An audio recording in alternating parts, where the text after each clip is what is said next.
हा न्यूजपेपर बघा. हा न्यूजपेपर 15 ऑगस्ट 1947 रोजी प्रकाशित झालेला दी हिंदूच्या ऐतिहासिक अंकाची प्रत आहे. खरं सांगतो, हा अंक हातात घेतल्यावर माझ्या अंगावर काटा आला. कारण आज माझ्या हातात फक्त वर्तमानपत्र नाहीये, ही स्वतंत्र भारताच्या पहिल्या सकाळची आठवण आहे. या अंकात फ्री इंडिया इज बॉर्न ही घोषणा वाचताना अंगावर शहारे येतात.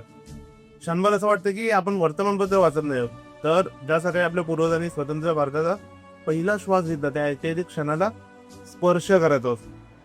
इतिहासाचा हा अमूल्य ठेवा पुन्हा वाचकांसाठी उपलब्ध करून दिल्याबद्दल दी हिंदू आणि सेप्टोचे मनापासून आभार. कदाचित त्यांच्यासाठी हा उपक्रम मार्केटिंगचा एक भाग असेल, पण त्यांच्यामुळे आपल्याला स्वातंत्र्याच्या त्या सुवर्ण क्षणाची अनुभूती घेता येते. आजची पिढी भारताच्या स्वातंत्र्याचा इतिहास केवळ वाचत नाही, तर तो आपल्या हातात अनुभवत आहे. पण या वर्तमानपत्राची पानं वाचताना एक प्रश्न सतत मनात येतो.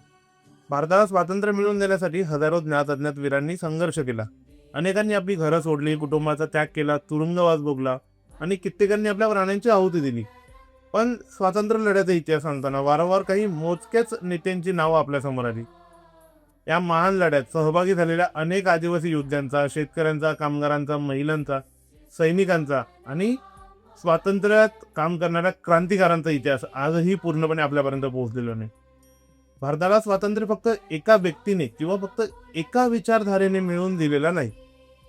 हा स्वातंत्र्याचा महायज्ञ होता आणि तो पूर्ण करण्यासाठी देशाच्या कानाकोपऱ्यातील असंख्य भारतीयांनी आपल्या घरादाराची, सुखाची आणि प्राण्यांची आहुती दिली. त्यांच्या संघर्षामुळे 15 ऑगस्ट 1947 रोजी जगाने फ्री इंडिया इज बॉर्न ही घोषणा ऐकली.